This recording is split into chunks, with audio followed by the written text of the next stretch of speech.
Hello YouTube, welcome to a new episode of Synth News, the format that sums up all hardware and software news from last week. After the big product weeks in September, the third was a little less spectacular, but not less exciting. Already big thanks for your continued support, you make this news format possible. But now, not waste any time, and let's start with Synth News episode 56.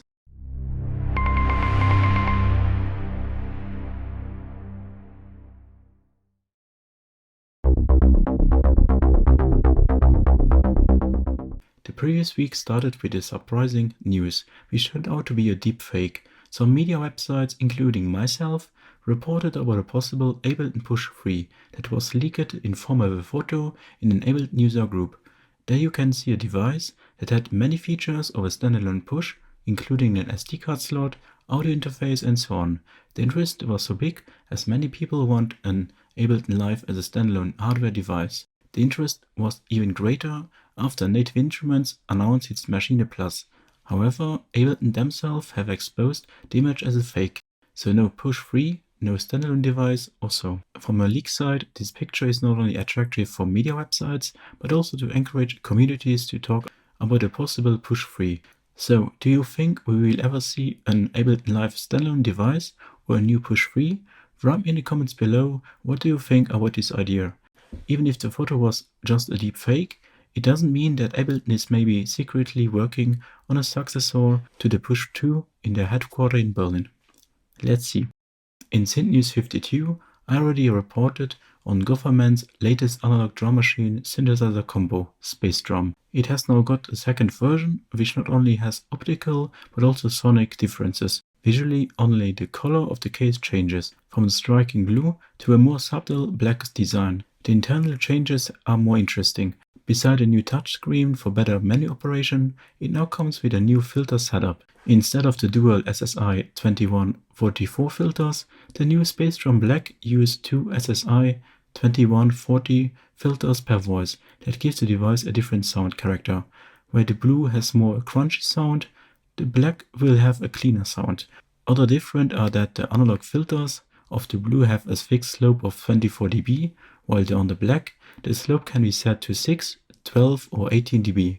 Also the oscillators got a slight change. It is now possible to add harmonics in the sound in 4 steps. The rest of the engine remains the same. Most of it is analog, but refined with some digital features like multi-algorithm oscillators, effects and so on.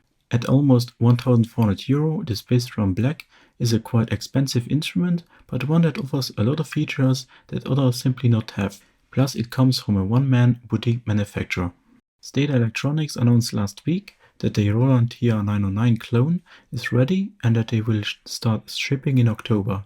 It is an authentic clone of the original unit with 12 outputs, one for each drum sound and a MIDI interface. Available is the kit in different versions, only the main board, sequencer board, partial kit or the whole experience plus the case. Unlike the original, Steda Electronics are using black instead of white buttons. However, the fun is not cheap. The version with the case is available in the store for $909, plus you need additional components that pumps up the price up over $1,100. What is not cheap, but still cheaper than an original Roland TR909. And don't forget, you need soldering experience.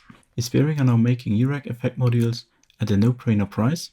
This is currently being discussed in the modular communities. Shortly before the weekend, Behringer published a post on Facebook asking the communities if they would be interested in Yorick effect modules, under €30 per module. More precisely, they have plans to port already known effects in the Yorick format. Many people would be in favor of this decision, as many musicians are familiar with the Behringer effect pedal series. For under $30, you get here simple but solid effects. Of course, these are clones, mainly from Boss, and completely made in plastic, but for the price the pedals sounds great. A good idea in my opinion, but one that has to be implemented correctly. So everyone probably wants enough CV connections for the effects, otherwise it makes little sense in the modular world. You don't want effects that can be modulated. Hope they will implement this important feature in these effects. Even if Ableton Live has a kind of modular-like engine, the virtual instrument palette is often expanded with plugins. That's nothing bad, because Ableton has always more standard instruments included and the plugins are often more powerful. The multi-instrumentalist Tilman Ehrhorn shows that you can also expand the synth section in Ableton without buying plugins. He has released various Max for Live synthesizers that significantly expand the sound spectrum of live. It includes a new wavetable, FM, and some exciting physical modeling synths that cost as much as a cup of coffee.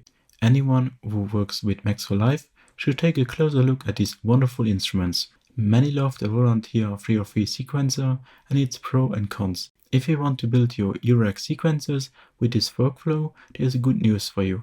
The American manufacturer Michigan Synthworks has ported this iconic sequencer in the Yorick format in a new module named Chronovore.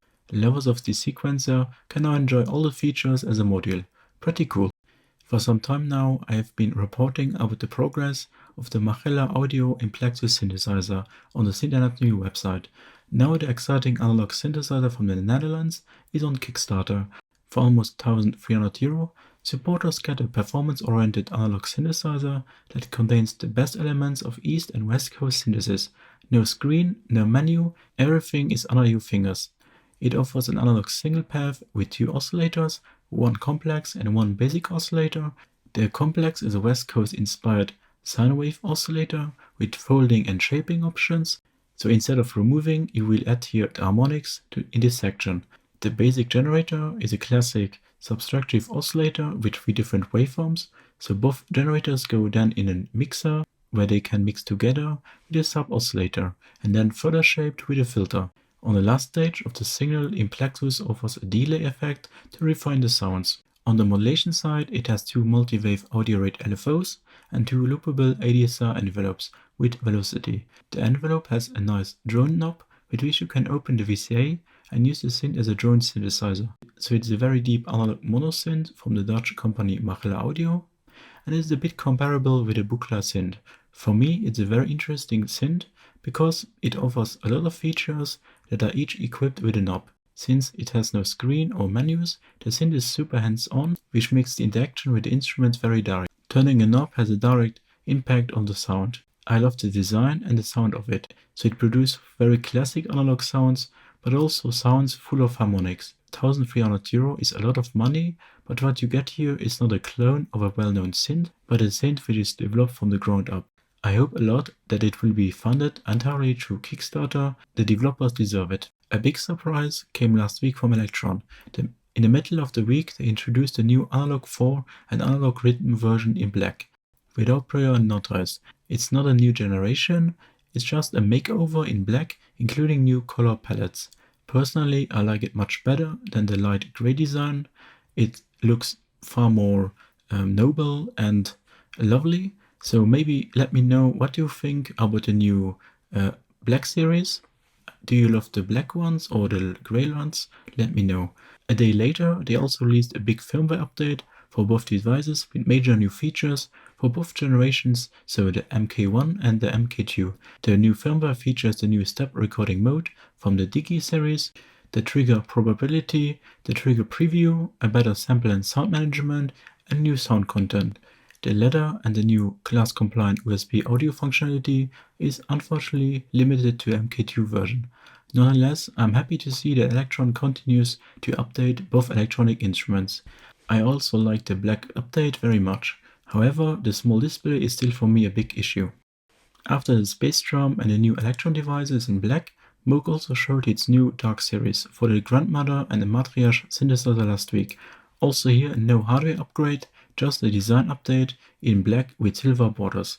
Very beautiful and noble in my opinion. With these new versions, Moog pays tribute to the legendary Moog modular synthesizer, but there is a reason. Both semi-modular synths are based on the analog circuitry from the Moog modular. But that's not all. Besides this, they released also new patches for both synths and a brand new firmware update. In addition, Moog also released some stylish cases that were presented at the same time. Even if I still like the colored devices a lot, the Dark series turned out very nice. Roland also invited to a major product update last week. The iOS app ZenBeats, the software Synth Zenology, and the Grooveboxes MC707 and MC101 have received good updates. Let us deal with the latest 2 topics. First, Roland has now released its ZenCore engine for plugin-only users in its Roland Cloud. As a reminder, Zencore is the engine that is built in the MC707, MC101 grooveboxes, Jupiter X and Jupiter XM synthesizer, the Phantom synthesizer workstation, and other products. So plugin users can now enjoy the same engine and sounds that were initially only available in the hardware, also in the plugin. If the Jupiter X or XM is too expensive for you, you can now buy or rent the Zenology Pro synthesizer plugin. With the same sounds and almost the same features the hardware devices has, users of both products can now design sounds in the plugin and send them to the hardware, which is also very practical. One thing is important here, the plugin does not work as a real-time editor for the hardware, which is a bit of shame. Secondly, the MC707 and MC101 has also received a nice firmware update. It now features a user-requested arpeggiator that makes the playability more flexible on both devices. A new random tone generator that allows you to create endless new sounds, which is also a nice new feature. Users can now also import soundpack drum kits in addition to instrument tones from the Roland Cloud. A big highlight for me are the new class-compliant USB drivers for both grooveboxes, something we have wanted from Roland for a long time.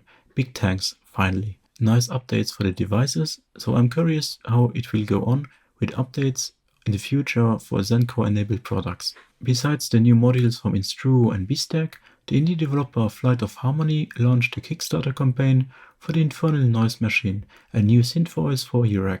The exciting thing about this module is that it's not a classic synth voice module, but one that is specially designed for deep noisescape, so less for traditional music. The heart of the module is a voltage-controlled noise source with 8 frequency domains, and not a VCO. The latter is just a shaper to colorize the tone of the noise. For example, you can use it to make FM with the noise generator. 2 lovely joysticks are also on board, with which you can control precisely or play creatively with the frequencies of the oscillation. Besides the IMP, which is here the oscillator and the oscillator, it offers 2 voltage-controlled bandpass filters and a VCA, each with individual inputs and outputs. These I/O allow the VCF and VCA to be used independently or as inserts to the signal chain to allow external effects to be added. Sonically, it's a true infernal noise machine, from dark ambiences, harsh noisescapes, distorted percussive sounds, bizarre timbres, up to traditional music sounds. Yes, you can create also traditional music sounds with it, but be careful, it's a module for noise. A very unique Yorick module in my opinion, with which you can travel into the depth of noise. Last topic for this episode, I have a synthesizer that is just a study case and will not become a commercial product. Yorick Tech has developed the Beast, a synthesizer that offers a huge number of features.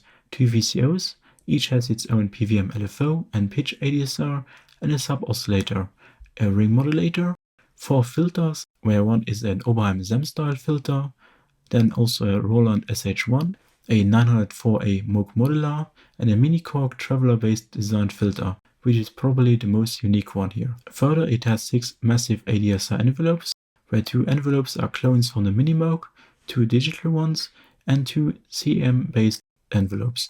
All this is topped by 7 LFOs, many VCAs, a modulation matrix, and a spring reverb. In total, we can say a synth that is bursting with features. Unfortunately, it never becomes a product. It serves as a basis for future monophonic and polyphonic synthesizers from Yorick Tech. Nonetheless, an exciting mega synthesizer to talk about. And the plugin deal of the week, members of the Focusrite plugin collective will get the Reason 11 Lite and the Rec plugin for free until mid-November. If you have a Focusrite product, don't forget to register it and download some amazing free software. For more plugin deals and free downloads, check out plugin.deals, the sister website of Synth Anatomy. So I hope you enjoyed this new episode of Synth News. Let me know in the comments below your favorite news of the week. It would be cool to discuss with you. Big thanks for watching and for your continued support. Big thanks and hope to see you again in one of the next Synth Anatomy videos.